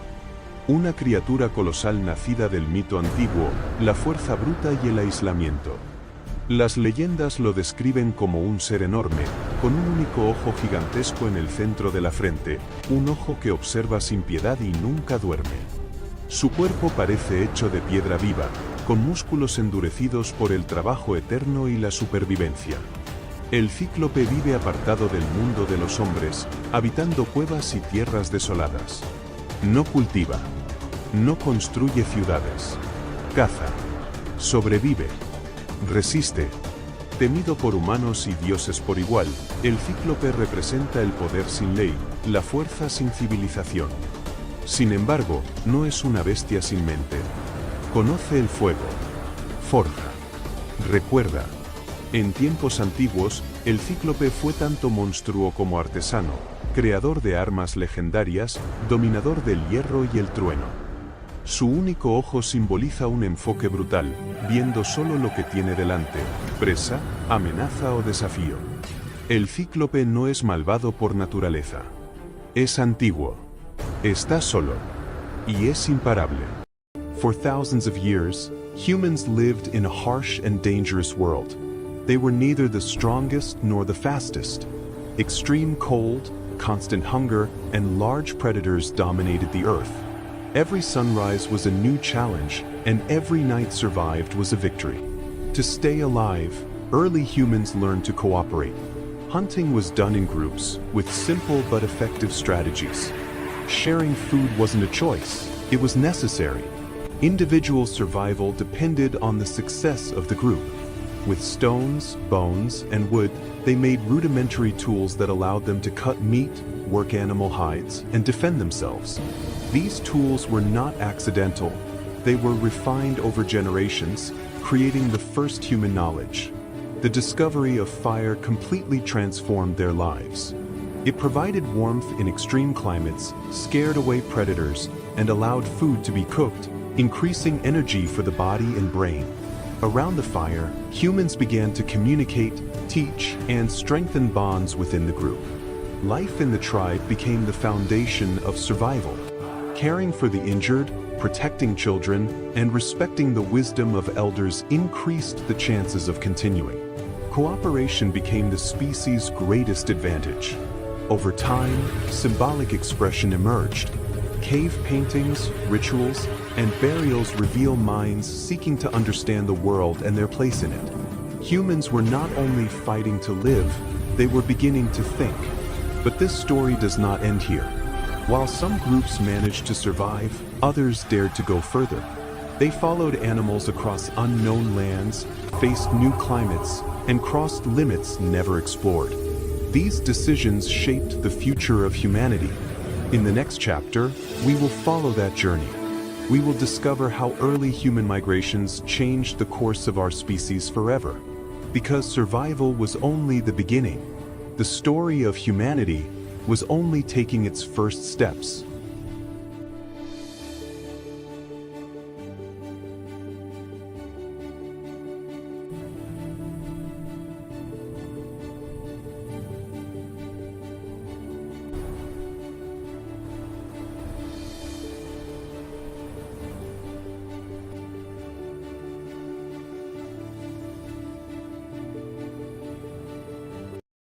Doce legiones en silencio.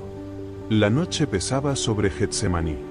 Las antorchas rompían la oscuridad mientras los soldados avanzaban, el metal de las armaduras resonando en cada paso. Al frente iba la traición, con un beso aún tibio en el aire.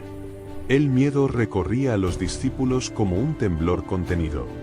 Una espada se alzó. El acero brilló y la sangre tocó la tierra.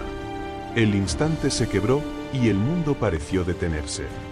Jesús no huyó. Alzó la mano y la violencia se congeló. Su mirada se elevó, no con temor, sino con certeza, hacia un cielo que parecía silencioso, pero que estaba lleno de presencia. Más allá del velo de la noche, ejércitos invisibles aguardaban. Legiones y legiones de ángeles, con alas plegadas y armas de fuego contenidas por una sola orden. Bastaría una palabra para que la tierra se partiera. Un aliento para que los soldados cayeran como polvo. Y él lo sabía.